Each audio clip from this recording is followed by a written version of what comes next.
There, anyone, everyone, maybe no one at all. Uh, I am out here in my stepfather's shed. It's a little bit windy out, but I'm essentially just checking in, honestly. For the most part, I'm feeling physically and mentally stable. I just started a 7 by 4, meaning 7 days a week for 4 weeks straight, challenge to get my whole body back in shape. There's two portions to it, an upper body and, well, they call it a full body and a leg. So that's 2 routines a day. And I did it last spring, and I felt amazing afterwards. After 4 weeks, I was able to continue on. And I was able to be a better me. I don't know what the best me would be, or the worst me. I don't know. Would the worst you be the worst possible you, or be the worst that you've ever been? Would the best be the best possible?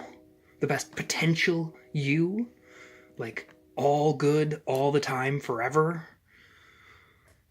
Or would it be the best you've ever been? Since we are temporal beings, we are born, we live, we die in a finite span of time. As humans perceive it, time marching from point A to point B with no delineations, no spirals, no curves, just a steady stream of ants marching down the hill.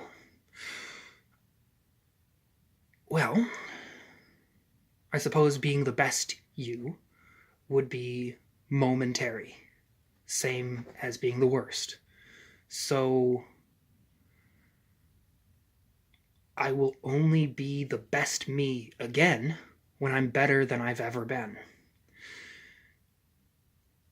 Of course, then we have to think about how humans judge things.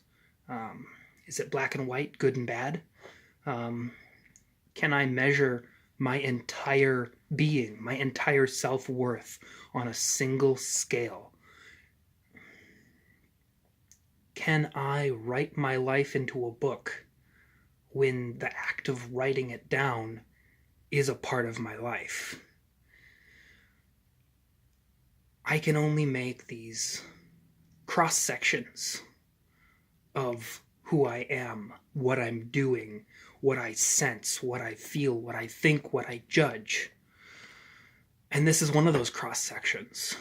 You're watching a X-minute long two-dimensional representation at a later time of what is actually a three-dimensional human being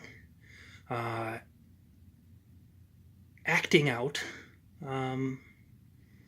what he thinks he should do.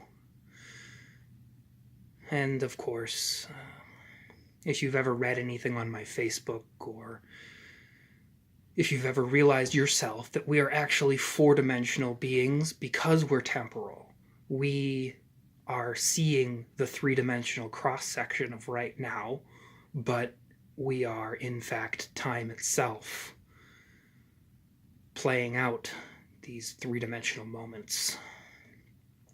This got deeper than I expected, but that's because I don't plan for any of this. This is the stuff that's always at the forefront of my mind. This is the absolute truth that I have built my life upon. And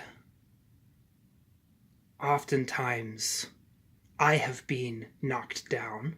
My persona, my personality, who the world sees me as, who I think of myself as, gets knocked down, gets torn apart, gets strewn and scattered into oblivion. But hey, guess what? Dog! Say hi, Cubby!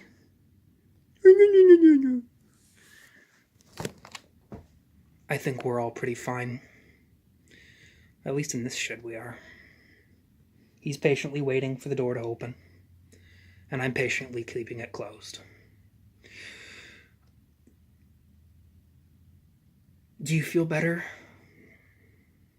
Do you feel better about yourself knowing that no matter how many times you get torn apart, there's still that fundamental truth of who you are that can't change, can't be expressed in words, that is currently being expressed by the world emitting people into itself,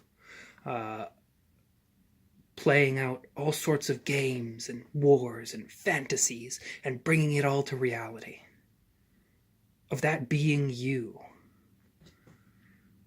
Well,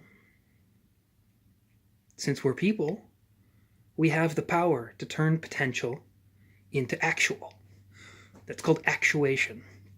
We have the power to dream up a fantasy and to bring it to life.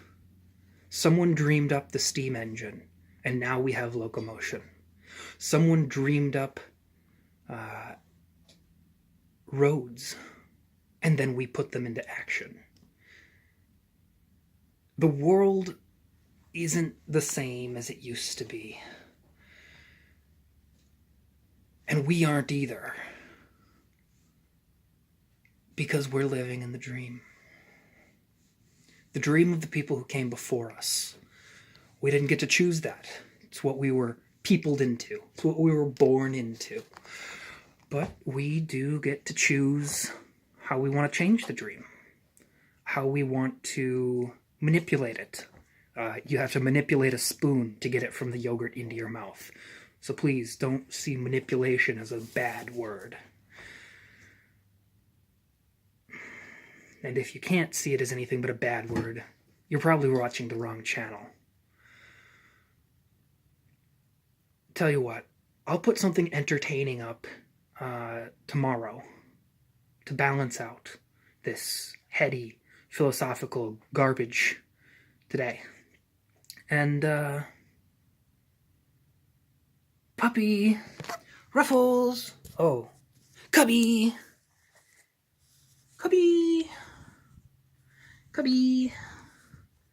ooh, booty, all the way up to the head. Sometimes my dogs forget that they're anything but their tongue.